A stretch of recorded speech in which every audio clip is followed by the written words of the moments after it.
Imaginez rien qu'une seconde que cela aurait fini comme ça. Personne ne peut s'attendre à ça. Personne ne peut s'y préparer. Et pourtant, j'ai tout fait pour essayer de les sauver. Mais quand le destin en a décidé autrement, on ne peut vraiment rien faire. Cela faisait maintenant 1 an que nous avons déménagé. Moi et ma fille étant partis dans une autre ville. Pas trop loin malheureusement. Moi et ma conjointe travaillant dans ce secteur. Et on ne pouvait pas se permettre de quitter tout du jour au lendemain. On avait beaucoup trop travaillé, beaucoup trop investi pour se permettre une telle chose. Les premiers temps, j'avais pourtant cru qu'on avait réussi. Pendant 6 mois, il ne s'était rien passé. Une vie totalement normale. Certes, notre fille restait toujours avec nous la nuit. Même d'ailleurs, lorsqu'elle venait nous le demander, si elle pouvait dormir avec nous, croyez-moi qu'il ne fallait pas qu'elle le demande très longtemps pour que j'accepte. C'est même déjà arrivé plusieurs fois que c'est moi qui lui demande. Que voulez-vous, quand on voit sa fille échapper à un tel monstre? Forcément, ça laisse des marques des deux côtés. Ma fille a l'air de bien le vivre. Je ne sais même pas si elle s'en souvient, tellement la nuit avait été choquante et incroyablement ignoble. Son cerveau avait peut-être volontairement oublié tout ça. Enfin, du moins, c'est ce que j'espère. Malheureusement, ma conjointe ne s'est jamais remis de cela. 8 mois après que nous avions emménagé ici, elle a commencé à devenir très méfiante. Elle dormait très peu le soir, ne mangeait presque plus rien, a essayé de surveiller quelque chose qui n'était même pas là. Cela a duré plusieurs mois comme cela. Puis, il y a 15 jours de cela, je lui ai posé un ultimatum. Je sais, excusez-moi, c'est pas beau. J'ai un peu profité de cette détresse, mais j'ai décidé qu'il était temps qu'elle m'avoue tout. Alors je lui ai clairement dit, soit tu me fais confiance, et tu me révèles le fin mot de cette histoire, ou soit je prends ma fille, et je pars tout de suite la mettre en sécurité. Car j'ai bien vu que ce monstre n'était pas indifférent. J'ai vu ta réaction l'autre jour. Je sais bien que tu le connaissais. Elle a soupiré de honte. Puis elle m'a raconté la vérité. Dans son enfance, elle et ses sœurs avaient pratiqué une séance de Ouija. Bien sûr, sans trop y croire. Mais de celle-ci, on est sorti une créature abominable. Et malheureusement, leur manque d'expérience les a rendues complètement imprudentes. Et ils n'ont rien fait pour le renvoyer. Cette chose, un esprit, un démon, on ne sait pas exactement ce que c'est, était restée là sagement. Elle passait de ma conjointe à ses sœurs, comme nous qui passerions d'une chaîne de télé à l'autre, attendant simplement de voir un bon programme, afin de littéralement le dévorer. C'est ce qui est donc arrivé l'autre jour. Cet esprit pensait que ma fille était prête, afin de la suivre, pour faire je ne sais quoi sur elle, chose qu'il n'avait jamais pu faire sur celle qui l'avait invoquée. Volontairement ou accidentellement, faisait-il exprès d'attendre bien sagement? Savourait-il la détresse de ses victimes, comme quelqu'un qui savourait un délicieux dessert? Je ne le saurais jamais. Quoi qu'il en soit, elle me prévenut qu'il reviendrait le soir même. Car maintenant, il était temps pour lui de l'apprendre, qu'il avait assez joué comme ça avec nos nerfs, qu'il mourait de faim depuis bien trop longtemps maintenant. J'espérais tellement qu'elle se trompe.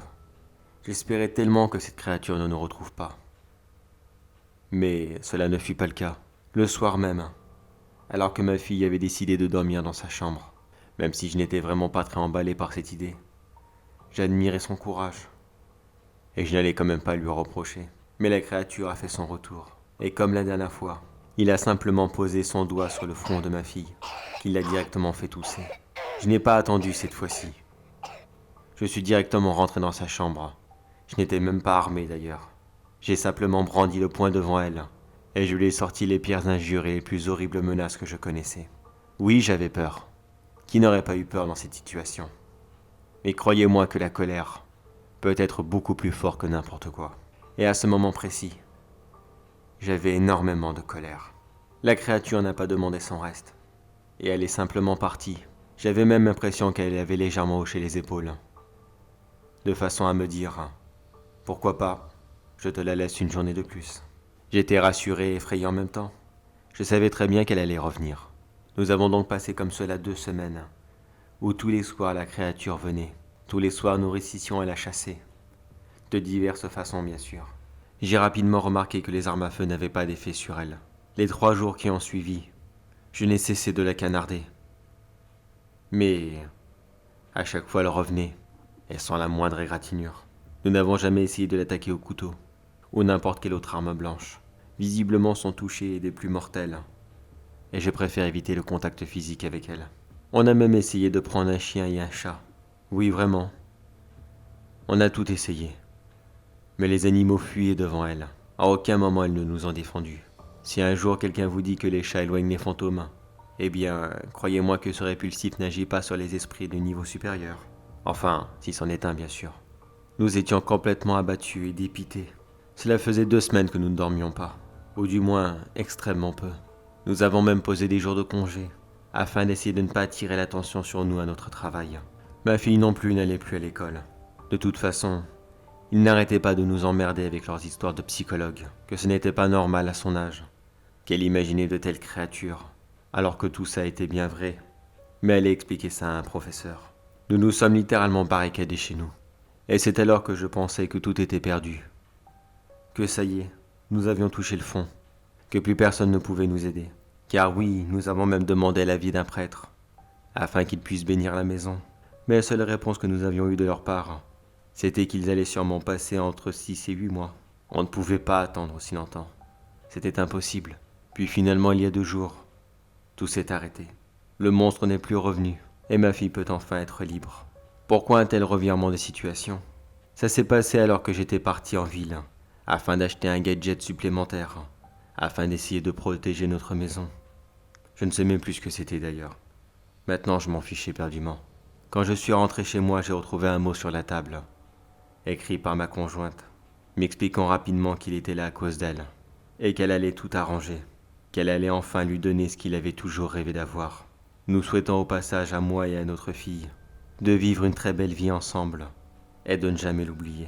J'ai tout de suite compris ce qu'elle avait fait. J'ai couru partout dans la maison, je l'ai cherchée désespérément. Puis elle était là au grenier, son cou accroché à une corde, et son corps pendant légèrement au-dessus du sol, afin de nous offrir une délivrance, celle que nous rêvions depuis 1 an maintenant. Car oui, ça fait 1 an que cette créature nous avait attaqués, 1 an que notre cauchemar avait commencé.